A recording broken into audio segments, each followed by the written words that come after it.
13 classic villains from the golden age of Hollywood. Glamour and magic are conjured up when one thinks of Hollywood's golden age. Popular figures who appear to personify the best qualities held by Americans. The meticulously constructed public personalities succeeded in creating a delusion that countless people accepted as fact.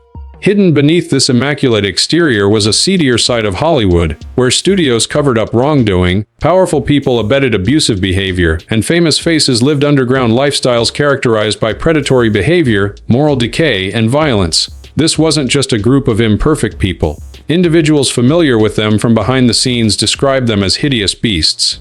An ex-studio publicist added that the gap between the public and private sides of golden period Hollywood wasn't limited to the concealment of indiscretions. It was about how the studio system provided a safe haven for conduct that would have been illegal in any other setting.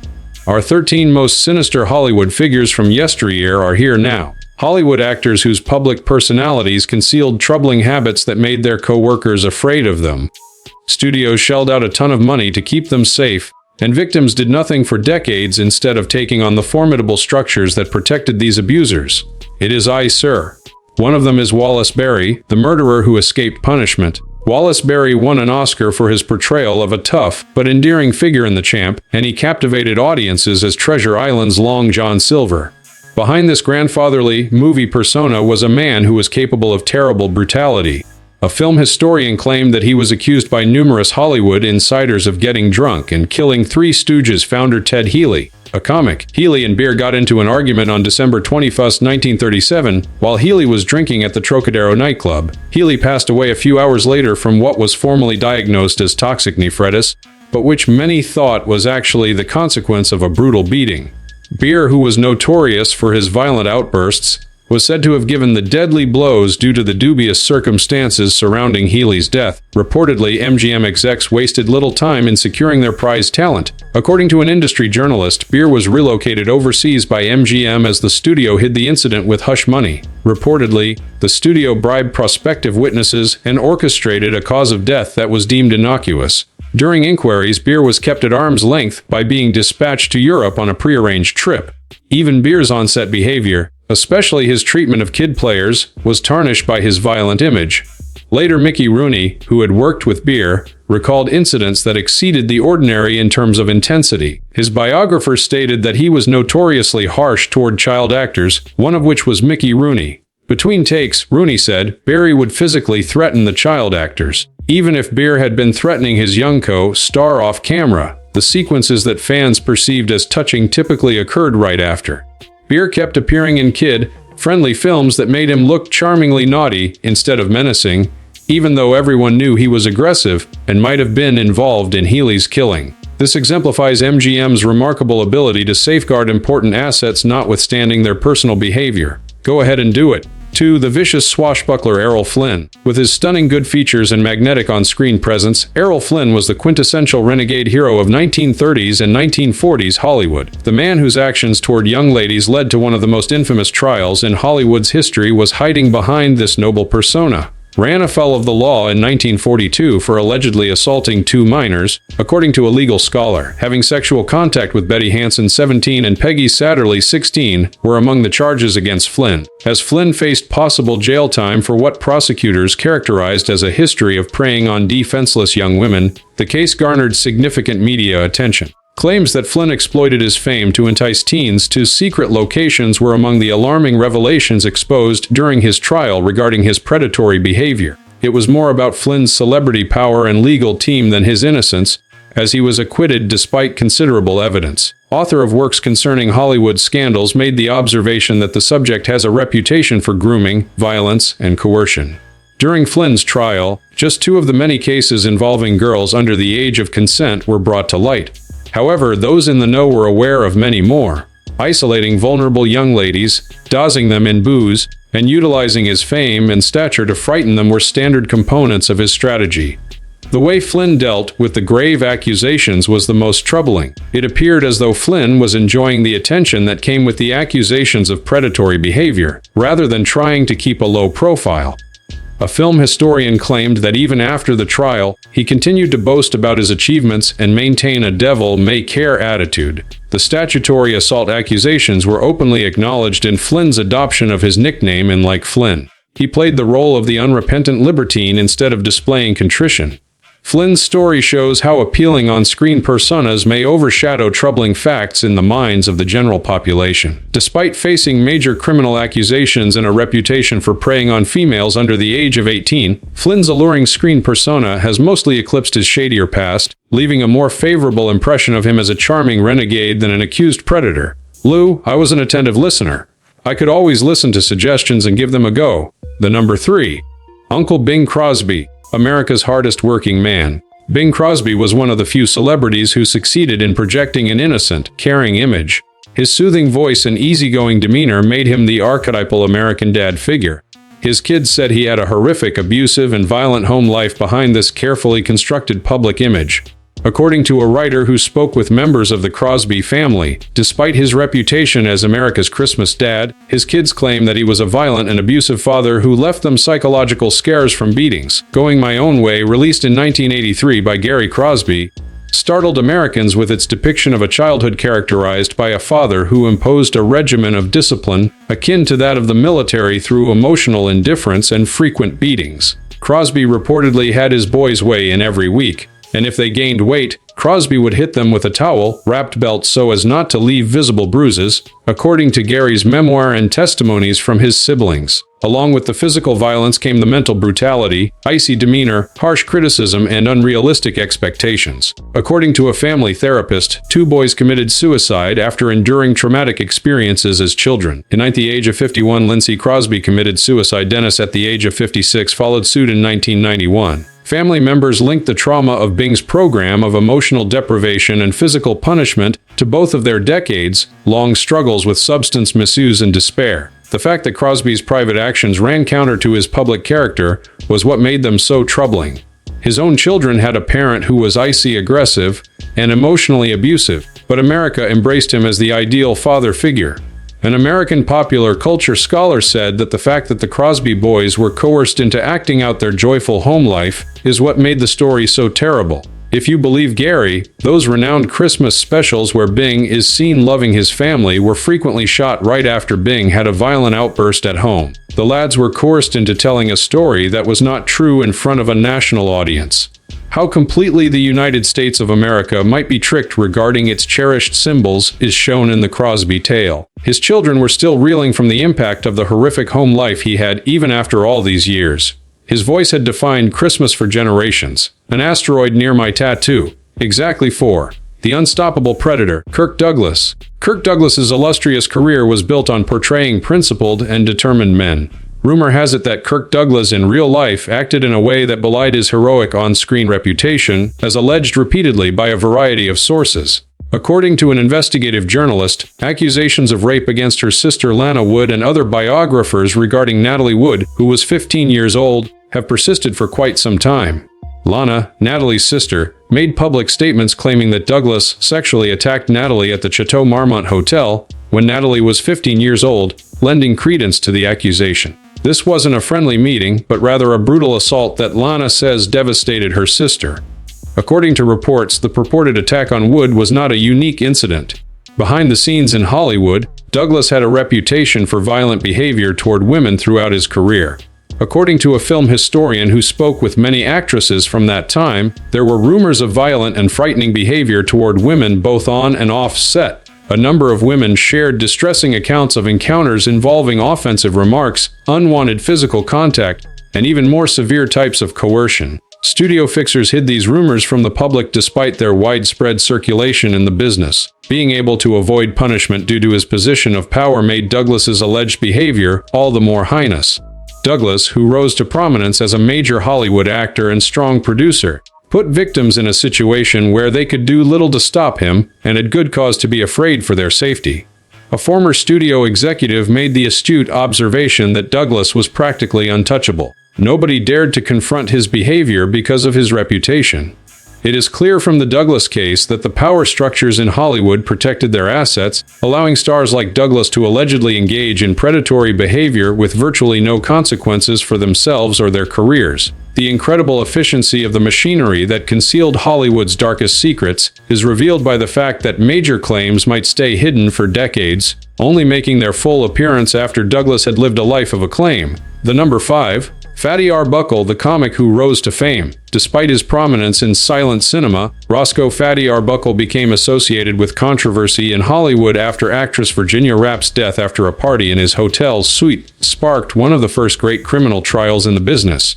According to a film historian, a silent film actor was involved in the murder of Virginia Rapp following a nightclub celebration. The St. Francis Hotel was the site of Arbuckle's 1921 party, which took place on September 5th. Virginia Rapp, an actress in her 20s, fell very ill at this occasion. Curious about what happened in Arbuckle's chamber, she passed just 4 days later from peritonitis brought on by a burst bladder. Witnesses said that Arbuckle had sexually attacked Rapp using a foreign instrument, leading to the internal injuries that ultimately caused her death. As a consequence, he was charged with manslaughter following the investigation. The media frenzy around this charge was enough to put a cap on Arbuckle's career. Despite the acquittal, a legal historian pointed out that the prosecution presented a disturbing image of sexual assault and cover-up in the many autopsy findings and witness statements. The defense argued that Rapp's health issues may have contributed to her condition, but prosecution evidence painted a picture of an inebriated Arbuckle brutally attacking a helpless young woman, leaving her with life-threatening wounds. The third and final trial of Arbuckle was a highly publicized one. The first two ended in hung juries. Eventually, the jury found him not guilty and even issued a formal apology, but his reputation took an irreversible hit, and the film industry formed its first self-regulatory body in part as a reaction. According to a cultural historian, despite the fact that his career was ruined, many people think he got away with it. The legal quagmire didn't stop many from linking Arbuckle to hedonistic Hollywood excess and the sexual abuse of helpless women. The industry's shadowy aspect was symbolized by his case. The Arbuckle controversy marked a watershed moment in Hollywood's public relations strategy. Little was made of stars' personal life prior to Rapp's demise. Studios saw the need to aggressively manage public opinion and control star behavior after this episode, leading to the creation of the contemporary Hollywood publicity machine that aims to avert such catastrophes. Indicate that it is finished. Seize the opportunity. Number 6. Robert Mitchum, the real deal bad boy. The iconic tough guy with a menacing edge was portrayed by Robert Mitchum in a convincingly natural rather than staged manner. There was some truth to this seeming sincerity. Off-screen, Mitchum was involved in a number of problems, including criminal charges, rocky relationships, and violent outbursts. According to an entertainment journalist, he was arrested for drug use and had affairs with minor women. A major accusation that could have doomed Mitchum's career was his 1948 arrest for possession of marijuana. The studios tried to downplay his violent tendencies and associations with young women once this incident became public knowledge. The arrest of Mitchum did more to bolster his reputation as a bad boy than to damage it. The crew members and women's accounts of violent outbursts were discreetly kept. The incidents that exposed his real, troubling tendencies showed that his tough guy image was more than just an act. A film historian made the observation that he was notoriously violent, both toward the staff and his lovers. On several occasions, Mitchum's explosive temper led to confrontations on set that escalated from creative differences into actual threats of physical aggression. As far as the women who were engaged with Mitchum were concerned, he concealed his domineering and often violent behavior from the public eye. Even Mitchum's possibly career-ending antics became a marketable part of his screen persona thanks to the studio structure. Instead of covering up his problematic inclinations entirely, the advertising machine played down some of them, giving him a controlled bad boy persona that made him more appealing but disguising the real him. An old-school publicist made the observation that studios hid it under his bad guy image. By revealing only the most salient details while concealing more troubling ones, this was expert image management. The audience saw a watered-down Mitchum, who was now exciting instead of scary. The Mitchum case shows how the studio system profited from a blurring of performance and reality, which may have enabled problematic conduct. Hollywood allowed his real nature to permeate his tough guy screen persona, which allowed real red flags to be justified as part of his effective anti-hero persona. Most of the time, even when it's good, I find myself uneasy with what I see. even when it's supposed to be good. Counting 7. Sterling Hayden, the co-worker who made the salacious accusations. Sterling Hayden became famous for portraying men of principle who were unwavering in their beliefs and would not budge no matter the cost to themselves. Contrary to this reputation, his most significant real-life action ran counter to the bitter irony. Hayden prioritized his own safety over that of his allies when he was blacklisted during the McCarthy era. An expert on the Hollywood blacklist revealed that during the Red Scare, the individual confessed to betraying pals to the House Un-American Activities Committee. During his 1951 testimony before Hawk, Hayden confessed to being a member of the Communist Party and named co-workers who had been present at meetings alongside him. Countless careers came to a grinding halt when these names were placed to the blacklist. Coming from a revered man in the industry and a war hero, Hayden's testimony was very harmful. The committee's investigations gained legitimacy due to his stature, which made his naming names more damaging to the individuals implicated. Apparently, he sacrificed the careers of his fellow actors in order to rescue his own. Colleagues were rendered unable to work for years, if not decades, due in large part to Hayden's testimony. Some of the people he singled out were instantly unemployed, while others never got their careers back on track. Hayden later felt extreme remorse for what he had done, in contrast to others who had cooperated with Echuase. He eventually realized that, far from being a legitimate action, his decision had been the biggest error of his life. A biographer cites him as saying, "I did worse than anything I ever saw in combat." After the fact, this moving speech by a survivor of the atrocities of WWE shows the depth of his regret after the war. After some time, Hayden realized that his testimony was more of a moral failure than anything he had experienced during the war, and not just because it was a necessary evil. Even apparently principled people might be turned into informants against their coworkers by the extreme pressures of the McCarthy era, as the Hayden story shows.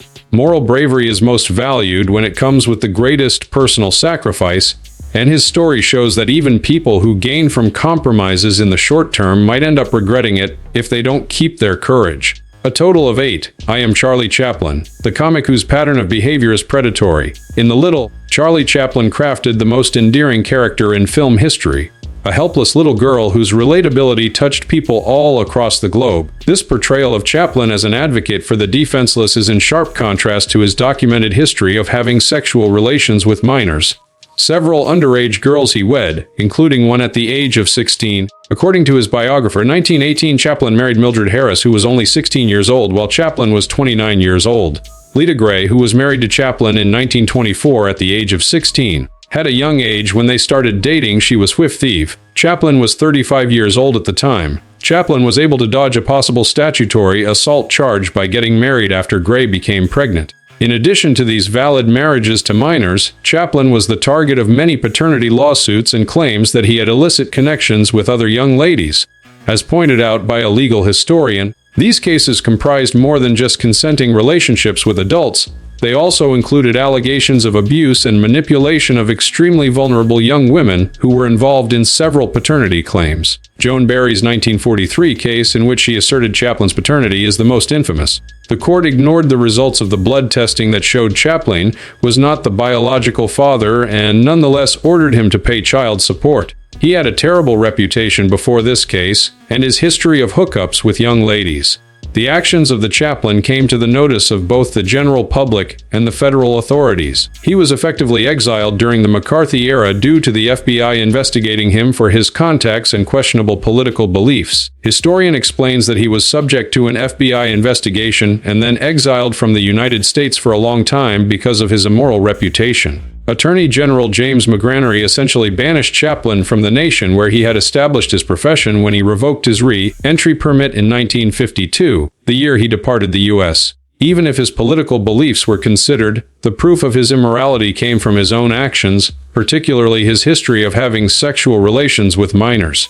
Cultural memory of Chaplin's troubled personal life has been largely overshadowed by his artistic brilliance, permitting a selective recall that honors his creative accomplishments while downplaying conduct that would be criticized by modern standards. If the first film were to be a smashing hit, I would have no doubt that the second would be just as successful. There are 9. The enthusiastic informant from Hollywood, Adolphe Menjou. From the 1920s through the 1950s, Adolphe Menjou was a mainstay on Broadway, portraying the part of the refined debonair gentleman known for his impeccable manners. The man's eagerness to join the Hollywood blacklist betrayed a darker side, and he was prepared to sacrifice the careers of his colleagues to maintain this polished screen appearance. A historian who focuses on the blacklist era revealed that one of Hollywood's major informants during the McCarthy era helped with this. Menju, in contrast to many of his fellow witnesses, was an ardent supporter of the anti-communist cause. When he appeared before Huac, he jumped at the chance to single out co-workers with socialist leanings he suspected. In contrast to the witnesses who later felt remorse, Mongju proudly served as an informant and saw his participation not as treachery but as a patriotic responsibility. The climate of terror that pervaded Hollywood was greatly exacerbated by his conviction, which caused him to implicate multiple colleagues. According to a researcher, they shamelessly humiliated their colleagues during the HUAC hearings. Manju's testimony was a major factor in the blacklisting and subsequent unemployment of other experts in the business. He stood out from the crowd because of how content he seemed. He saw the professional demise of the people he mentioned not as a necessary evil, but as a positive force for good. Studios were pressured to avoid working with anyone he deemed politically dubious, and merely being associated with liberal causes might put careers in jeopardy. According to Mimju's efforts to spread the blacklist inside the business, which went beyond formal evidence, a cinema historian said that Manju went beyond simply testifying when it came to his reputation for intimidating performers who did not share his political beliefs. He made full advantage of his position to demand that others follow his lead. His behind-the-scenes tactics may target actors and authors who even moderately showed liberal ideas. The Memju case shows how a politically zealous individual turned a seemingly intelligent veteran of the sector into someone who destroyed careers for others around him. His life exemplifies how some of the worst times in Hollywood's history were marked by systemic efforts that rallied willing players to uphold political orthodoxy in the face of threats to artistic freedom and even fundamental professional loyalty, rather than by the actions of lone bad apples. 10. Lawrence Tierney, the most menacing actor in Hollywood. Lawrence Tierney was known for playing villains and tough people with an intimidatingly real air of menace. Tierney became one of Hollywood's most notoriously terrifying and unpredictable figures because, in contrast to the majority of performers, he did not establish a distinct boundary between his actor image and his actual personality. An individual who was arrested more than a dozen times for various offenses, including bar fights, assaults, and the use of knives, was described by a crime reporter as a notoriously violent drinker. Tierney's impressive resume was more than that. Truly, that was disturbing. His arrests revealed a dangerous habit of aggressiveness spanning decades, rather than the usual misconduct of celebrities. A history of violence and intimidation impacting everyone from strangers to colleagues made Tierney particularly alarming. Throughout his career, an air of dread pervaded the industry due to his unpredictable fury. As one film critic put it, "The scariest guy I ever met was Quentin Tarantino," a testament to how challenging he was. This evaluation says it everything, coming from a filmmaker who is famous for collaborating with powerful characters. According to Tarantino, there was a day on set of Reservoir Dogs when the cast was threatened to the point where security had to step in and stop filming. Directors were afraid to cast Tierney despite his obvious talent, and this was just one episode in a long string of them. Although he was excellent in his positions, his reputation for spontaneous violence ultimately limited his chances. According to a casting director, they were blacklisted due to their threatening physical nature. This wasn't an ideological, but rather a pragmatic blacklist. Regardless of his appropriateness, many productions would not even consider him due to the high dangers involved. Productions starring Tierney were occasionally turned down by insurance companies who saw him as too much of a liability to cover. The fact that his harmful behavior was openly displayed is what sets Tierney apart. Everyone just accepted it as who he was. Productions became cautiously accustomed to working with him, taking extra measures to control his explosive personality while still capitalizing on his inescapable screen presence, rather than trying to hide his aggressive impulses. Objection. Your Honor, Mr. Mason is acting like his usual pirate in court again. 11. William Tolman, the prosecution attorney for Perry Mason who died in office. William Tolman became famous for his role as the morally upstanding but hopelessly lost district attorney Hamilton Bergerer on Perry Mason. In contrast to his scandalous private life, his public persona as a principled prosecutor gave the impression of respectability in the early days of television. The arrest occurred at a party where drugs and nudity were present, and it was attended by youngsters. According to an entertainment journalist, During a raid on a residence in Hollywood on March 13, 1960, police allegedly discovered underage persons, marijuana, and Tallman and others in different stages of undress. The arrest of the most famous prosecutor on television on allegations of morality caused quite a stir in the media. The network's quick action mirrored the prevailing moral values of the time and the delicate nature of the situation, given that the show's popularity stemmed from its innocent portrayal and well-defined ethical principles. The situation was unworkable for a justice-themed program because a key cast member was arrested under these conditions. He slid into addiction and scandal after CBS suspended him, even though the charges were dropped, according to a television historian. Legally dismissing Tallman was too late to salvage his job or reputation. Reportedly, his professional shame and financial difficulty brought on by CBS removing him from Perry Mason after the arrest led to an increase in substance misuse. The fact that the lawsuit completely destroyed the carefully built image surrounding the actor and the show is what made it so noteworthy. With its unmistakable moral lines, Perry Mason exemplified one of television's most principled shows. Audiences at that time struggled to make sense of a major cast member's involvement in a drug and possible sexual impropriety issue. According to a biographer, his portrayal as a good guy was completely false. A perfect example of the chasm that exists between the idealized portrayals on television and the complicated lives of the actors who play them is the Tallman case. Every week, viewers had welcomed Tallman into their homes as the epitome of legal propriety. Now they were met with an entirely new character. Actors whose roles required them to uphold moral authority may be more susceptible to the dangers highlighted by the Tallman case, which highlights the importance of a strong actor-character dynamic. When performers' actions ran counter to the principles promoted by their shows, networks were less inclined to back them. To the stunning Spanish women I offer this brave bull's sacrifice. 12. In the shadow of the matinee idol, there is Tyrone Power. One of Hollywood's most iconic leading men in the 1930s and 1940s was Tyrone P. Because to his magnetic presence and gorgeous good looks, this public figure, according to multiple testimonies that surfaced following his passing, concealed private actions that would have stunned his devoted followers. He led a double life. As one Hollywood historian put it, he was a matinee idol in public and a predator in private, in spite of Power's studio's best efforts to portray him as the stereotypical attractive male romantic lead, handsome, charismatic, and utterly enticing to females. Those on the inside knew that he had a history of inappropriate behavior, most notably his fascination with young girls and male helpers. Marriage and love partnerships that seemed to validate P's movie character were part of his meticulously crafted public image. His actions behind this front indulged in ways that might have jeopardized his career and the studio's significant investment in his celebrity image. A biographer made the observation that there were many allegations of extramarital affairs involving minors and male assistants. Allegations regarding extremely young women, some purportedly in their early teens, whom Power would allegedly pursue using his fame as leverage, were more troubling than P's interest in men, which was known to some in Hollywood.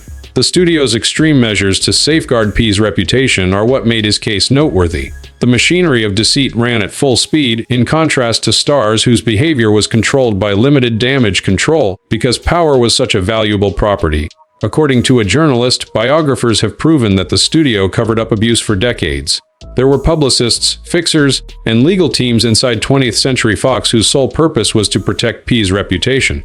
He would occasionally intimidate those who may expose his real behavior, pay off possible complainants, fabricate alibis, and plan strategic public appearances with suitable female companions. When it came to protecting a valued celebrity, the studio structure could totally divide public perception from private reality, as shown in the example of P. His life exemplifies how well Hollywood's elaborate system of deceit protected one of its most prized human assets from criticism. George Jessel, the comedian who developed his career as a vaudeville act before shifting to jobs as a prominent Toastmaster and television personality, had a bouncing baby road, slapped his dad, and lived in California. According to a cultural historian, despite the fact that his earlier work had always been groundbreaking, he fell from stardom as an entertainer and became a marginalized figure due to his offensive and shockingly racist stand-up routines, which embarrassed even his former fans.